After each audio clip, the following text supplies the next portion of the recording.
Hello বন্ধুরা, good morning. আমি সঙ্গীতা। আমার নতুন আরেকটা ব্লগে তোমাদেরকে অনেক অনেক ওয়েলকাম আর ভালোবাসা। কেমন আছো তোমরা সবাই? আশা করছি ভালো আছো আর সুস্থ আছো। আমরাও না বেশ ভালো আছি। আর আজকের দিনটি হচ্ছে রবিবার। ঘড়িতে এখন বাজে সকাল ওই ৮টা নাগাদ। তোমাদেরকে সাথে নিয়ে আজকে ব্লগটা এখান থেকে শুরু করছি। আই হোপ ব্লগটা তোমাদের একটু হলেও ভালো লাগবে। আজকে সকালটা শুরু করেছি ওই ৭টা থেকে। আর কি বলো তো, এখন যেহেতু একটু ছুটির দিন যাচ্ছে তাই সকালটা দেরি করে শুরু করছি। আর জানো তো বাইরের এমনই অবস্থা, এই যে দেখো এখন ৮টা বাজে, কেউ বলবে মনে হচ্ছে এখনও যেন ৫টা ৬টা বাজে। কিন্তু যখন উঠি তখনও এইরকমই থাকে। কিন্তু কাজগুলো তো করতেই হবে। উঠে ধীরে ধীরে কাজগুলো সেরে স্নান করে নিয়েছি। আর স্নানের সময় এই জামা কাপড়গুলো কেচে তো দিয়েছিলাম, মেলিনি।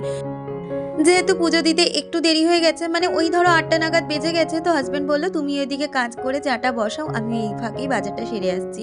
আর আমাদের বাজারটা না খুব বেশি দূরে না, কিন্তু আজকে তো সানডে, মাটন নিয়ে আসবে, তাই মাটনটা আনতে একটু দূরে যেতে হয়। আর শীতের মধ্যে মানে বাজার হাট যতক্ষণ করে বাড়িতে চলে আসা যায়।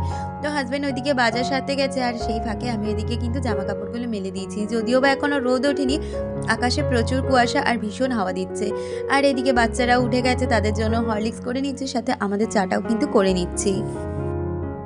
আরও এইদিকে জানো তো এর মধ্যে হাজব্যান্ডও বাজার নিয়ে চলে এসেছে, তো ওইদিকে বসে রয়েছে, আমি এদিকে চাটা সেরে চারজনে মিলে কিন্তু চা হরলিক্স খাওয়ার পর্বটা মিটিয়ে নেব। আর তারপরে হাজব্যান্ড আজকে বললো তোমার আর টিফিনের কোনো ঝামেলা রাখতে হবে না। সত্যি কথা বলতে শীতের সময় না হাত পা একদমই চলে না, আর এত পরিমাণে হাওয়া দিচ্ছে, মানে কি আর বলবো। আমি যে ওই বাইরে গেছি তারপরে এসে মনে হচ্ছে আগে মাফলারটা পেঁচাই, না হলে হাওয়াতে কান টান পুরো ঠান্ডা হয়ে যাচ্ছে। জামা কাপড়টা মেলে আসার পরে মাফলারটা পেঁচিয়ে নিয়েছি, আর তারপরে চা করে চা খেয়ে এদিকে দেখো এখন সোজা চলে এসেছি ঘরে বিছানাটা তুলতে। তবুও কি জানো তো, একটু বেলা করে হলেও আজকে রোদ কিন্তু ভালোই উঠেছিল। মানে সকালের দিকটা রোদ থাকে না, বেলার দিকে বেশ ভালোই রোদটা ওঠে, যার জন্য কিন্তু একটু মানে গাটা গরম করা যায় বলতে পারো। আর যেদিন রোদ ওঠে না সেদিন কিন্তু ভীষণ কষ্ট হয়। আর ওইদিকে তোজো উঠে কিন্তু তার যথারীতি দৌড়ঝাঁপ শুরু করে দিয়েছে। আর এখন ছুটি বলে না খুব একটা প্রেশারও দিচ্ছি না। স্কুল খুলবে ২ তারিখ থেকে, তারপরে আবার যথারীতি পড়ার প্রেশারটা দিতে হবে। তো এই কদিনই একটু এনজয় করে নিই। তো দেখো এদিকে আমি কথা বলতে বলতে ব্ল্যাঙ্কেটটা ভালো করে গুছিয়ে নিচ্ছি, মানে ২ টো ব্ল্যাঙ্কেট ভালো করে গুছিয়ে নিয়ে বিছানার চাদরটা টানটান করে ঝেড়ে নেব। আমাকে মিতালি দি কমেন্ট করেছিল, দিদি লিখেছিল খুব ভালো লাগলো ভিডিওটা, ভালো থেকো, ভালোবাসা নিও, তুমিও খুব ভালো থেকো দিদি।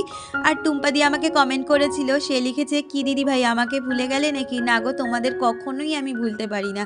তোমাদের মানে যারা কমেন্ট করে তাদের কমেন্টগুলোর সাথে নামগুলো পড়ি, তবে আমি কিন্তু প্রতিটা মানুষকে নাম হিসাবে মনে রেখেছি, তো তোমাকে আমি কখনোই ভুলতে পারি না গো। তবে যাই হোক, ভিডিওটা তোমাদের সবাইকে দেখে সুস্থ দেখে ভালো লাগলো। Thank you so much. হ্যাঁ গো, সবাই ভালো আছি, সুস্থ আছি, কিন্তু ঠান্ডায় একটু কুঁকড়ে গেছি বলতে পারো। তোমরা সবাই কেমন আছো অবশ্যই জানিও। আর জানো তো আমাদের এদিকে না এই ২০ তারিখ থেকে মেলা শুরু হয়েছে, যথারীতি এখন মেলা চলছে। এই ঠান্ডার মধ্যেই বলতে পারো মেলায় যাচ্ছি, কালকেও গেছিলাম, ইচ্ছে আছে আজকেও যাব সবাই মিলে। তবে মেলার মিনি ব্লগ তোমাদের সাথে শেয়ার করব। মেলায় গিয়ে আর বড় কোনো ভিডিও করতে পারি না, ওই একটু একটু করে মিনি ব্লগ করি। আর এই কয়েকদিন ধরে মেলা থেকে আসতে প্রায় ১১টা মতো বেজে যাচ্ছে, যার জন্য রাত্রিবেলা শুতেও দেরি হয়ে যাচ্ছে, আর উঠতেও একটু বলতে পারো ইচ্ছা করেই দেরি করে উঠছি। কারণ কি বলতো, আমার এমনি ওই ৬টার মধ্যে কিন্তু ঘুম ভেঙে যায়, যেহেতু একটা অভ্যেস রয়েছে ৫টার মধ্যে ঘুম থেকে ওঠা, সেই জায়গায় ১ ঘন্টা লেট করে ৬টায় ঘুম ভেঙে যায়। তবুও বিছানায় শুয়ে শুয়ে একটু লেট খাই, যেহেতু এই ছুটির তো কটা দিন কাটিয়ে নিই, আবার তো যথারীতি টাইমের মধ্যে উঠে সবার কাজবাজগুলো সেরে দিতে হবে। তো দেখো কথা বলতে বলতে এদিকে কিন্তু বিছানাপত্র সুন্দরভাবে গুছিয়ে নিলাম, আর শ্বশুরমশাইয়ের ঘরটা রয়েছে ওইটার এখন গোছাবো না।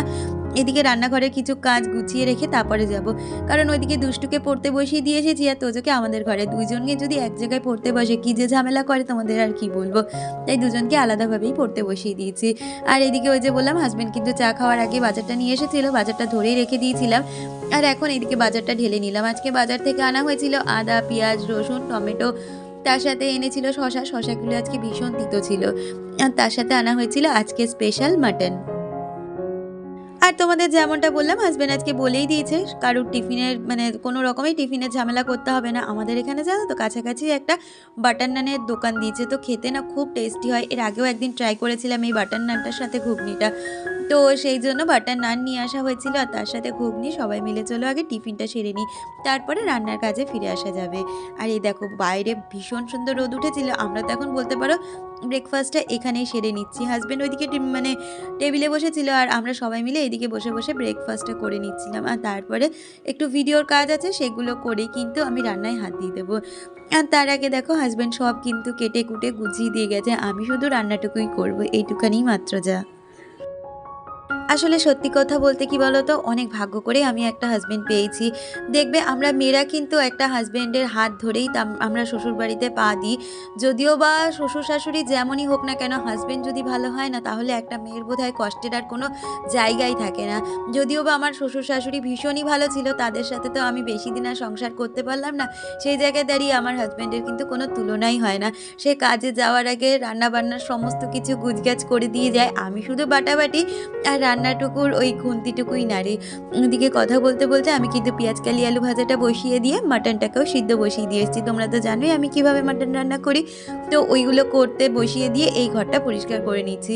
এর মাঝে না অনেক জামা কাপড় ছিল, যেগুলো আমি কথার মাঝে আমি কিন্তু ভাঁজ করে রেখে গেছি, কারণ এত কিছু আর ভিডিওতে দেখালে ভিডিওটা অনেকটাই বড় হয়ে যাবে। শেষে এডিট করতে গিয়ে দেখলাম ভিডিওটা কিন্তু আলটিমেটলি অনেক ছোটই হয়ে গেছে। আমাকে অর্পিতাদি কমেন্ট করেছে, সে লিখেছে খুব ভালো লাগলো ভিডিওটা, স্পেশালি তোমার রান্নাগুলো, থ্যাংক ইউ সো মাচ, এইভাবে পাশে থেকো। আর সুস্মিতা আমাকে কমেন্ট করেছে, সে লিখেছে অনেক দিন পরে কমেন্ট করলাম বনু, thank you so much Sushmita di. এই ঠান্ডায় কেমন আছো তোমরা? ঠান্ডায় তো ভালো আছি, শরীর ভালো আছে, কিন্তু ভীষণ ঠান্ডাকেও জমে যাচ্ছি। এই বিছানার চাদরটা খুব সুন্দর, তোজোকে ঠান্ডা থেকে সাবধানে রেখো বনু। আমি তো চেষ্টা করি যতটা ওকে প্রোটেক্ট রাখার। আসলে এত দুষ্টু হয়েছে আর এত খেলার নেশা হয়েছে জানো তো, মানে বলে বলে সোয়েটার পরাতে হয়, আর ওই খেলতে গেলে তো গায়ে কিছু থাকেই না, দৌড়ঝাঁপ করতে গিয়ে শুধু ঘামাচ্ছে আর বলছে গরম লাগছে ফ্যান চালাও। এই করে করে না আমার ভয় লাগে যে ঠান্ডা গরম না লাগিয়ে ফেলে। তো যাই হোক, যতটা ঠান্ডা থেকে প্রোটেক্ট করা যায় ততটাই তো করছি। আর কথা বলতে বলতে ওইদিকের ঘরটা গোছানো হয়ে গেছে, আর এদিকে দেখো পেঁয়াজ কালি আর বেগুনটা ভাজাও আমার সুন্দরভাবে হয়ে গেছে। আজকে আর আলু দিইনি, কারণ কি জানো তো, এই যে পেঁয়াজ কালিটা অনেকটাই আনা হয়েছিল, আর খাবো বলতে আমরা তিনজন, তোজোকে একটু জোর জবরদস্তি খাওয়ানো হয়, না হলে সে একদমই এখন দেখি এই সবজিপাতি খেতে চায় না, আগে খেতো জানো তো। আর এদিকে দেখো একটু চাটনিও বসিয়ে দিলাম টমেটো দিয়ে। আমাকে নাজিরা কমেন্ট করেছে, সে লিখেছে তোমার ভিডিওগুলো তো বেশ ভালো লাগে, তোমার কথাগুলো আরও বেশি ভালো লাগে দি ভাই, তোমার ভিডিও না দেখলে মনটা খারাপ হয়ে যায়, তুমি রোজ ভিডিও দেওয়ার চেষ্টা করবে প্লিজ। কিন্তু বেগুন সুন্দরী রান্না করিনি কখনো, একদিন ট্রাই করব, নিশ্চয়ই ট্রাই করো বেগুন সুন্দরী। আর জানো কি নাজিরা, আজকে তোমার কথা মাথায় রেখে কিন্তু আমি ভিডিওটা পোস্ট করছি, নাহলে আজকে আমার ভিডিও দেওয়ার ইচ্ছে ছিল না। ওই যে তোমাদের বলছি না যে এখন প্রতিদিনই মেলায় যাওয়া হচ্ছে কম বেশি, আর রাত্রিবেলা আসতেও অনেকটা লেট হয়ে যাচ্ছে, এসে আর না এডিট করার ইচ্ছেটুকু থাকে না। তবুও আমি অনেকটা সকালবেলা উঠে ভিডিও এডিটিংয়ের কাজ কমপ্লিট করেছি, আর তারপরে বলতে পারো ভয়েস ওভার দিয়ে ভিডিওটা আপলোড করছি, শুধু তোমাদের রিকোয়েস্টটা রাখার জন্যই। যদিও বা ছোট ভিডিও হোক না কেন, তোমাদের থেকে তো সুন্দর সুন্দর কমেন্ট আর ভালোবাসা পাবো, ওইটা লোভ সামলাতে পারি না। আর তোমরাও যে আমাকে এতটা ভালোবাসো, সেই লোভটাও না। কথা বলতে বলতে দেখো এদিকে কিন্তু আমি মাটনটাকে সুন্দরভাবে কষিয়ে রান্না করে নিচ্ছি, আর ওর মধ্যে একটা গোটা রসুন দিয়েছি, এটা খেতে কিন্তু দারুণ লাগে। আর যে স্টকটা সিদ্ধ করেছিলাম, ওই স্টকটা দিয়ে কিন্তু এখন মাটনটা ভালো করে ফুটিয়ে রান্না করে নেব। সাথে এদিকে ভাতটাও বসিয়ে দিয়েছি। আর মাটন হলে সেরকম কিছুই একটা লাগে না, যার জন্য কিন্তু আজকে ওই পেঁয়াজ কালি ভেজেছি, তার সাথে চাটনি করেছি, আর এদিকে মাটন। আর ইচ্ছা আছে জানো তো, খাওয়ার আগে একটু ধনেপাতা বাটা করব, তো এরকমই ইচ্ছা রয়েছে। ওইদিকে মাটনটা হয়ে গেছে, সাথে ভাতটাও নামিয়ে দিয়েছি। আর এখন দেখো প্রতিদিনের মতন রান্নার পরে রান্নাঘরটাকেও সুন্দরভাবে পরিষ্কার করে নিচ্ছি। আমাকে অভিজিৎ দা কমেন্ট করেছে, দাদা লিখেছে nice video, thank you so much দাদা, এইভাবেই আমার পাশে থাকবেন। আর হীরা খান আমায় কমেন্ট করেছে, সে লিখেছে সব মিলিয়ে খুব ভালো লাগলো, ভালো থেকো, ভালোবাসা নিও, লাইক দিয়ে পুরো ভিডিওটা দেখে নিলাম, থ্যাংক ইউ সো মাচ আমার পুরো ভিডিওটার সাথে থাকার জন্য। এইভাবে তোমরা আমার পাশে থেকো আর আমার চলার পথটাকে আরও একটু এগিয়ে দিও।